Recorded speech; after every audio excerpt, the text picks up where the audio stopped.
यह कहानी रामकृष्ण मिशन विवेकानंद आश्रम रायपुर से प्रकाशित विवेक ज्योति मासिक पत्रिका से उद्धृत है। स्वर डॉक्टर जया सिंह के हैं। ज्योतिबा फूले।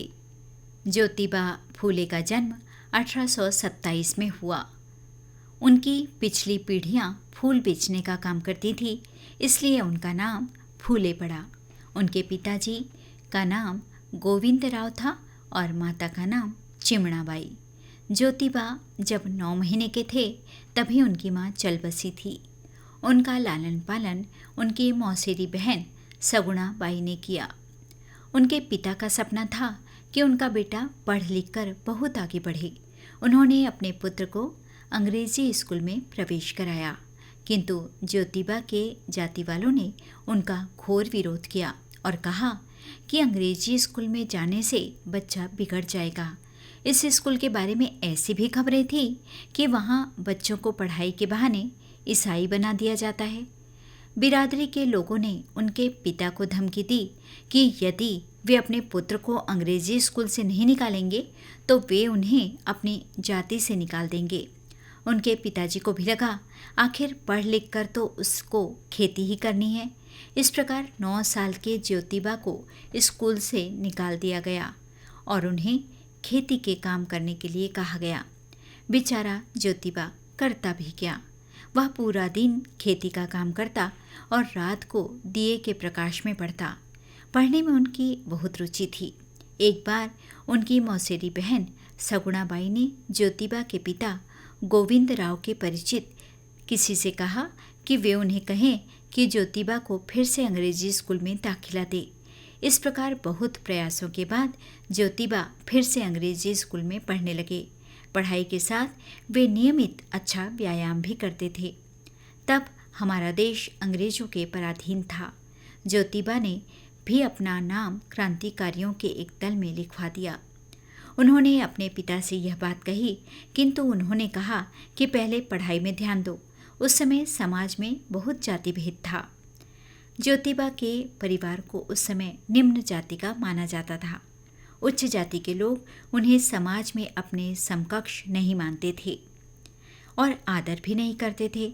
इस संबंध में उन्हें एक कटु अनुभव झेलना पड़ा। एक बार उनके मित्र ने अपने भाई के विवाह में ज्योतिबा को निमंत्रण दिया। वे लोग उच्च जाति के थे। ज्योतिबा भी बारात में थे। बारात में से एक व्यक्ति की दृष्टि ज्योतिबा पर गई और वह चिल्ला उठा, अरे यह व्यक्ति यहाँ क्यों आ गया? इसे बाहर निकालो। विवाह समारोह में कोई शोरगुल न हो, इसलिए ज्योतिबा अपने आप वहाँ से चले गए। किंतु अपमान की ज्वाला उनके हृदय में धधकती रही। उन्होंने इस घटना का उल्लेख बाकी लोगों से किया, किंतु उन्होंने कहा कि इसमें नई बात कौन सी है, ऐसा तो होता ही रहता है। किंतु इस घटना ने उनके जीवन में क्रांतिकारी परिवर्तन ला दिया। उन्हें समझ में आया कि समाज में ऊंच नीच के भेदभाव को मिटाने में शिक्षा ही एकमात्र समाधान है। विशेषकर उस समय नारी शिक्षा तो न के बराबर थी। निम्न जाति के लोग लड़कियों को बिल्कुल पढ़ाते नहीं थे। उच्च कुल में भी नारी शिक्षा का प्रचार बहुत कम था। उन्होंने पुणे में कन्या पाठशाला खोली। कहते हैं कि भारत में सर्वप्रथम यही कन्या पाठशाला थी। ज्योतिबा फूले जी ने अपनी पत्नी सावित्री बाई को भी पाठशाला में शिक्षा दी। शुरुआत में केवल 6-8 लड़कियां थीं।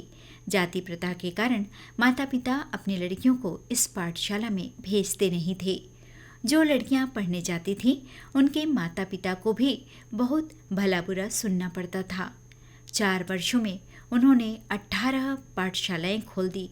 जिन लोगों के लिए स्कूल में जाना और पढ़ना एक स्वप्न के समान था, वे लोग अब स्कूल के विद्यार्थी थे।